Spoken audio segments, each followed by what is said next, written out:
your girl G here. Welcome back to my channel. We are right back at it to talk about another episode of Love During Lockup. Now, the crazy thing is, I actually just did this video and then accidentally deleted it.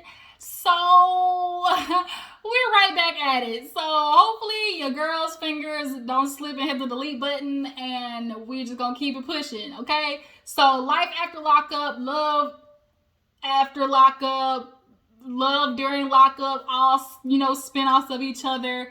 It's quite entertaining. We know it's like trash TV, but it's really good trash TV because it just like really makes you think like people really can't be this crazy, people really can't be this stupid, and people really can't be this desperate. But oh no, they really are. So we are going to talk about love during lockup. Y'all, let's go ahead and get into this episode. If you're new to my channel, go ahead and hit that subscribe button. Everybody else, drop down in the comments. Tell me how you feel about the episode. Let me know that you guys stopped by. Make sure you hit that like button and you know what to do, okay? So, love during lockup, let's get into it. We open up this episode with Miss Indy basically telling her family about Harry. She lets them know, okay, I'm going to pick up and move to Ohio. And of course, her family ragtagged that ass and looked at her like, girl, you're stupid. Like, moving to Ohio for a 23-year-old? Tell me where that makes sense. So she's crying, of course. She goes to the back room and calls Harry and was like, they're just being so mean to me. It's like they don't even understand what our love is. Like, I told them we were spiritually husband and wife and they're just not getting it. And he's like consoling her and was like, oh, babe, you know what our love is. We don't got to prove it to nobody. We're just going to do it for us. And she's just like, babe, I'm not going to be able to handle it if they tell me I told you so. So like, you can't disappoint me, okay? Just please don't disappoint me. So she's crying. And like the fact that she said that, even though Indy is acting very, the sky is green, like very fairy tale land-ish, a little part of her, it's not as crazy as she seems. Like, the fact that she's even being like, just don't disappoint me, lets me know that she's very much aware that this is out of there. Like, this thought process and these action that she's taking don't make sense and they're quite out of order. But she has to put on a front for her family, like, oh, we're in love. Y'all can't tell us nothing. We have this planned out. We're gonna be together forever. Real Cardi B based forever. He loves me. I love him. We're gonna make it work. We're gonna have this family. Like, she's got to put up that wall, to everybody else. She can't let everybody else know that she's, scared and insecure about the decision she's making. And which is also why she keep running her tail to Miss Anais or whatever, the little, Instagram tarot card reader. Like, she keeps running to Anais to like co-sign the madness that she's doing. So the mom comes and basically talks to her and was like, look, you my child. Like, I got to do everything to protect you. And not only are you running off, but you taking my grandbabies basically. And that shit's crazy. Like, I keep forgetting how young Harry is. He's 23, y'all. 23. In what world does a 23-year-old get out of prison and act right? When have we ever seen that? Ever seen a 23-year-old get out of prison and then not only go to being a faithful, partner, but being a good stepdad, like, who's never been a dad to anything, period. Like, that's a huge adjustment. There's definitely a little bit of underestimating when people who are doing this, like prison bit, like there's a whole transition period from getting out of jail where literally everything is handled for you, down to them basically the light switch coming off and on, to the food being prepared. All of that is, handled. So she's basically, the mom is like, look, girl, I'm gonna look into him. I'm a private investigator. I got to do my work because I love the mama. First of all, she's a bounty hunter and a fine one at that. Her mom is so freaking pretty. And she's hella old school because she got the lip liner, y'all. She had the lip lines, y'all. So she's like, well, look, I know how these men work. I know what they do. How much money you send to him? What do you mean money? She's like, girl, quit lying. How much money you send to him? And she's like, well, She was like, I know how tight you are with money. Ain't no way you don't know how much. Of course, she doesn't want to tell her mom that she's spending almost $100 and something a week to talk to this boy, to cover his commissary, to cover emails and video chats. And she says she's dipping into her savings just to talk to this nigga. Like, what? Girl, you know how crazy that sounds? You're dipping into your savings when you got 2 kids? Red flag. And the mama's right. What man asks you for money knowing you have kids? Well, he doesn't ask me, and that's the game of it all. They don't ask you. They just kind of do like this mental manipulation into making you are emotionally attached. And somebody who's emotionally attached in a giving person is just going to naturally offer it up. So you're going to offer it up thinking that he didn't ask you, but oh boy, that was his plan all along. So she talks to Harry on the phone and was like, what do you want me to do? Like, should I stay here or should I go to Ohio? He's not really giving her an answer. He's basically just saying, oh, you do what's best for you. And she's like, that's that, like, I just need you to tell me what to do. And a part of me feels like she's low-key doing that so she can eliminate the responsibility of her, like, saying, oh, I'm going to move to Ohio, because not if this shit blows up, but when this all goes up in flames, she can sit there and say, well, you brought me here to Ohio. You're the one who dragged me here. But it's like, oh, no, you grown-ass woman picked yourself up to move to Ohio. That's on you, boo-boo. But we just gonna, stay tuned to see how this works out between Harry and Indy. So moving on, let's talk about, let's get Haley and Dalton out the way. So Haley, this little white girl, I call her Dalmatian because she's like got the black and the white hair. She's dropping her son off to meet her ex and her / baby father. Her ex, he's a POS. He actually slept with her best friend of 10 years. 10 years. I can imagine having a 10-year friendship, your best friend, and come to find out you wake up and she in there with your baby daddy. Ooh. Somebody is going to jail. Like, somebody, I just feel like Medea. I'm finna go to jail. So, yeah, he slept with her, I guess, in the other room while she was sleeping in the room with her son. How does that work? Like, were you asleep and then he texted her to come over? Like, I'm gonna need more information on that. Can y'all bring the best friend onto the show? Oh my gosh, the spam calls are ridiculous. Are y'all getting a bunch of spam calls? Like, are y'all, like, I feel like everybody's getting a bunch of spam calls lately. But yeah, so she talks to the ex. Unfortunately, though, they've gotten to a better place for co-parenting, and, they can actually talk to each other. So, he's asking her how things are going with Dalton, and she's like, they're good. We're just trying to move on and, make sure things are together for when he gets out. And the dude's like, look, I ain't trying to tell you what to do with your life, but you might want to let this shit ride. Like, you might want to just let this go because he's an inmate. Like, he's using you. And, like, whatever happens with you, like, my son has to deal with that. And he brought up an interesting point of, his memories. First memories of his dad was, talking to his dad, between, prison glass, like the little clear prison glass. And so he's like, the last thing I want is my son to have memories of going to jail and having to go through the, the inmate process and, speaking to somebody through glass. And that nigga ain't even his daddy. Like, what?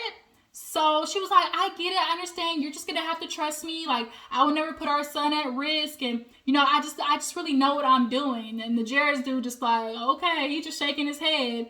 And that's all anybody can do for any of these people on the show is just shake your head. Okay. And then watch like this and just sit back and just watch it blow up in their face.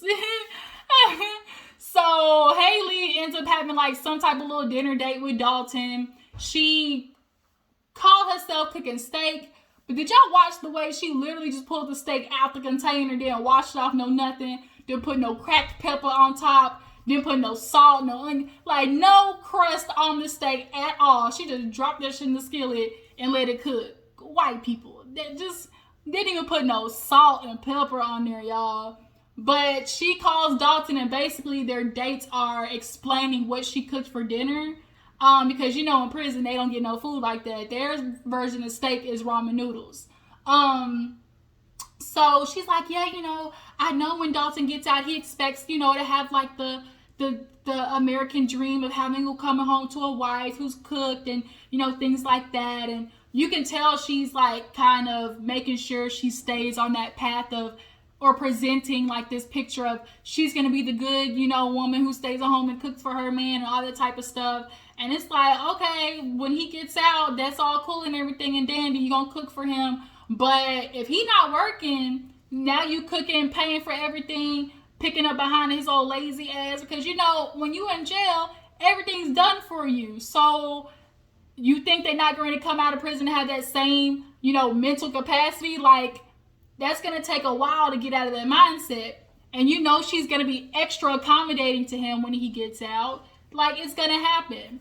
But she ends up telling him about the house and was like, yeah, you know, I'm going to drop $30,000. Like, what do you think? And he basically tells her, like, you know, you do for you, but you can tell, like, she's always, like, asking for his opinion and, you know, well, what do you think? Like, she constantly wants to, I guess, make him feel like he's a man in making the decisions, but it's like, boo, that's your money. Like, he should have no say on what you're doing with your money. Like, let's get that shit clear today.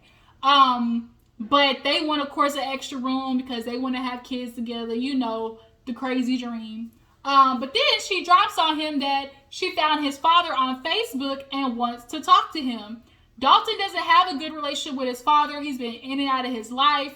And so Dalton's like, why do you want to do that? Like, for what? But, I mean, if you're going to be with him and, you know, y'all talking about having kids together and shit, like, I mean, I guess you would, you know, want to know the granddad. But I feel like, Haley, you should wait until Dalton gets out because that's a little weird. Like, ain't that weird to y'all? Like, that's weird to me. But let's move on. So we have Max, his old metrosexual behind. Max, y'all, his skin looked like porcelain, straight up porcelain. And he's walking home from the gym, I guess. And like, are y'all getting that vibe from Max? Like he has a girlfriend, but like sleeping with men. Like I know I ain't the only one who's getting them vibes from Max. Like I know I ain't. But he definitely likes having sex with men, like for sure. With men and women, like for sure. Or he's having threesomes, like with, you know, male, female, and he might be having sex with a girl, but low-key looking at the dude at the same time. Low-key looking at the dude at the same time too. But yeah, he gets home and he has, I guess, a roommate. I guess that's the roommate. I don't know, maybe she just slips by when, you know, it's time for him to make content. I don't know. But he has this girl, Alyssa, and they basically are OnlyFans adult film stars together. Like, they basically are having sex on camera. They're doing foreplay scenes. Like, they're doing all of that stuff for OnlyFans. And you can tell Lester's starting to feel a little territorial over him dating, you know, women. Because when he talks about Tara, she was kind of like, you know, looking at him like, oh, really? This what we doing? And he's like, well, we never talked about, like, you know, us. We've always said this is something strictly professional. We're strictly just supposed to make content, and that's what it is. So he tells her about Tara standing him up, and he's low-key kind of like, I can't believe she did that. He, you know, his little ego is bruised. He's like, man, I haven't been stood up since high school, you know? So the girl, Alyssa, like, you could tell they're definitely playing house. She's cooking for him, and it's kind of like, girl, Alyssa, your feelings is about to be hurt if you keep doing this, okay? Boo, pay attention to the signs. But she's like, well, you know, inmates, all they, you know, they just want gifts and money. He was like, well, she hasn't asked me for anything. She was like, not yet. And that's kind of what it is. Like, just like I explained before, like, they get to a point where they don't have to ask because they built this relationship with you. They know you're going to offer it. And that's the end game. Like, they play the long game. You get somebody invested and you take advantage of that. So even though him and Alyssa are in a relationship together, why in the hell are they sleeping in the same bed? And he's like, well, we're already having sex, so I mean, like, we might as well just sleep in the same bed because we don't really have that much room for another bed. Boy, lies you tell. It's called a pull-out couch. It's called a futon. Hell, it's called an air mattress. There's many other options besides you and her sleeping in the bed together. Let's keep it real. But they turn off the light and he's still texting Tara because at the end of the day, he's like, where the freak did she go? Like, they having video chat and he's still feeling some type of way about being stood up. So we're going to see how that plays out with Max. So moving on, let's go ahead and get into Miss Ty. Y'all, Miss Ty has a whole system of, penitentiary niggas on the wall. It was like a whole NBA draft situation. It was like a Venn diagram of inmates on her wall. Like, did y'all see the system that she had? She had a drywall of like intake. Then they move over to the next, to the whiteboard where it goes from intake to like potential, then from potential to actual interest. Like, it was a whole thing. But she's at work and her phone keeps getting blown up, and she's thinking it's the Miss Boston chick, the one that basically called her in the first episode talking about, I'm Heidi's girl. You know how that stuff go. So of course the girl calls talking about I'm Heidi's girl, and of course Ty, her reply is, well, I'm wifey ho. Like, it's always battle of like whose bitch it is type situation. Well, I'm wifey. Well, he comes sleep with me at night, like that type of stuff. Real ghetto, like hood love story stuff. So her co-worker or boss or whatever, he was like, you need to answer the phone because they keep calling.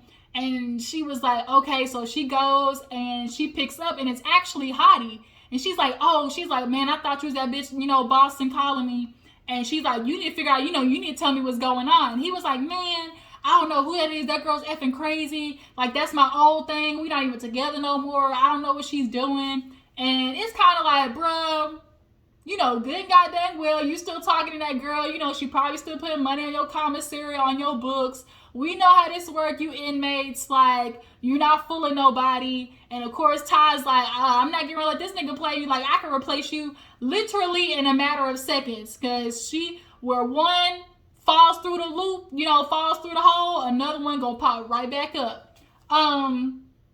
So she basically tells Heidi he better get it together, okay? Because she got plan A through Z, okay? There was even like a little segment where she was in the tub taking pictures, and she's like, yeah, I talk to about 3 to 4 inmates a week.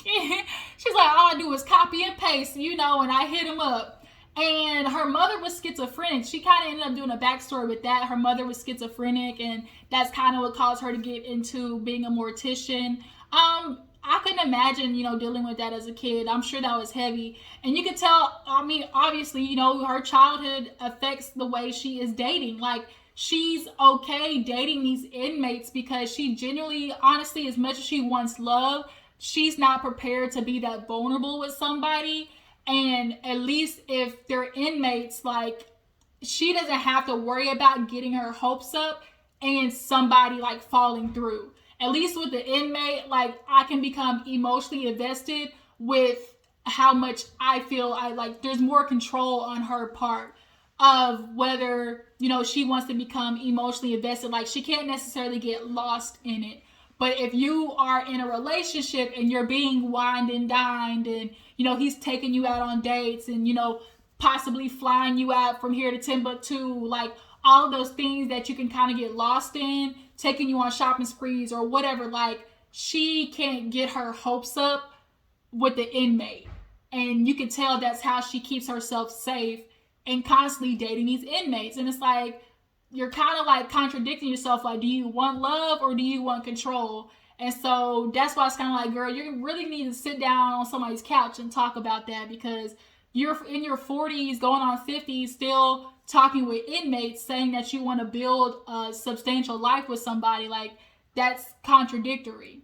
So Miss Ty, hope you get to figure that out. So who else do we have? Did I go through everybody? We have Miss Ty. Oh, Santiba. They added a new girl, Santiba. So Miss Santiba, how do I put this? So Miss Santiba is the ex-big girl. she lost her physical weight, but not her mental weight. Let's put it that way. Because, sometimes people who are, go through weight loss, they still have to go through the mental aspect of it, because that is a lot of the journey. Like, you used to be a big person and had those type of insecurities and things like that. So you might still carry that. Even though you lost the physical weight, there's still the mental weight, the emotional weight of things that you're carrying. So Santiba, I guess she's with her sister, because the girl looked just like her. But she's like, talking about, dating again and things like that. And it wasn't going too well. So she was watching a movie and they got onto a prisoner website. So she was like, well, shit, let me get on a prisoner website. So she ends up finding a dude named Talcy. And her and Talcy are talking, the hoopla, the usual. And now, she's feeling like, okay, this may be something serious. So she's telling the girl, and the girl's asking questions like, well, what the freak did he do? He ended up getting locked up for drug and gun possession. And then, of course, the next question is, well, are you sending him money? Because he's in like a federal prison, with the worst of the worst, And she's like, well, he's done bad things, but not that bad. So she's like, well, are you spending him? She's like, yeah, we got to talk, And so she's sending him money, of course, for commissary, for the, money on the books, for email and talking and stuff like that. And so the next concern is, well, okay, if he gets out, are you prepared to financially take care of him? Like, are you gonna really do that again? And when she said again, I was like, oh, hell, like, this is a habit. Girl, you've been taking care of niggas financially every single time. Like, ain't you tired? Miss Hilly, ain't you tired? If you know, you know. If you know where that's from, ain't you tired, Miss Hilly? Ain't you tired? But so she's like, it's for love. I just know what I want. And he, he gets me, he understands me, he makes me feel good. And, when the producer asked, what she feels about him, you can see where her mindset is at. It's all about the affirmations. It's all about the validation of feeling like that pretty girl. Oh, he tells me I'm beautiful. He tells me I'm pretty. He tells me, he talks to me good night and like all of those things. And it's kind of like, those are just words. Like when he gets out, if the actions don't follow through, are you still going to continue to be with him?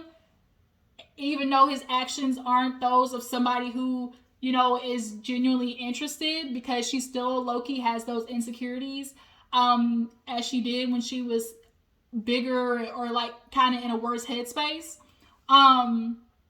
So she just said, though, it's the love of her life and she's willing to pay for it. And I'm just kind of like, ooh, Lord, you're in for a rude awakening. So last but not least, y'all, we have Gabby. Oh, Miss Gabby. Miss Gabby, the spoiled brat, is on her way to her mom's house. She's ready to go wedding dress shopping, but she's in a bad mood from this letter. It isn't until we get to the mama's house and the mama tells her, bitch, I ain't going. Like, she's like, what do you mean you're not going? I ain't doing this with you, Gabby. You want to go on this crazy ride? Go ahead, but I'm going to stay my ass right here at the house. She said, I'd rather pull out weeds than go dress shopping with you. She's like, I can't believe you're doing that. I can't believe you're really doing it. She's like, yeah. So she's like, you're doing this. I'm already in a bad mood from this letter. And she's like, well, what does the letter say? She was like, well, basically, the letter is he's in a shoe. He's not going to be able to talk for the next week. And now they're not going to have any type of communication. And she's upset about it. And the mama's like, well, it looks like he ain't telling you everything. What do you mean he's not telling me everything? Like, why can't you just understand? That's my husband. Like, we're going to get married. We're going to have babies together. That's going to be the father of my baby. And it's kind of like, girl, you sound crazy and stupid. Like, you sound ridiculous. And the mama's like, you need to wait. Like, you're rushing. Like, what is the rush? So she goes wedding dress shopping. Even the friends are kind of like, we don't know nothing about him. But what about Gabby? What Gabby wants, Gabby gets. So she tried on a $15,000 dress and then a $30,000 dress. Now, I ain't gonna lie. The dress that was $30,000 was hella cute. But, not with my goddamn money. So the friends are like, who's paying for this? She's like, well, Christopher, like, he has all this money from his settlement. And the way she's blowing through the settlement money as if like, okay, you're buying 2 dresses, that's $45,000. Then the wedding itself, so, and at the taste level that you're doing, that's going to be a good $75,000. I'm assuming very close to 100. You already spent $60 of the $150,000. Then when he gets out, you got to buy a car. Then you got to purchase a house. Then what's the money that's going to be left over to take care of the children that you want to have with this man so bad? Like, she's a girl who blows through the money because it's money. Like, oh, it's $30,000, and because she knows she has it, she gonna spend it. And that's so stupid. So I got so much enjoyment out of watching her call this lawyer, and she thought she was getting ready to show these girls, oh, see, watch how I got it. She called the lawyer, I need a $30,000 check. You mean like right now? He's like, you mean like today? She was like, yeah, today. And he was like, I can't do that for you. She's like, what? He's like, yeah, I can't do that for you. What are you talking about? Christopher tells you what Gabby wants, Gabby gets. He tells you, all I got to do, and then you write me the check. He's like, ma'am, I can't do that. I can't believe this. She takes the tiara off, throws it down. She goes over to the friends. He's telling me I can't have the money. That's so effed up. Well, I'm going to get this dress. I'm going to get this dress. You know, we're just going to have to come back and get it. And the friends just kind of looking at her like, right.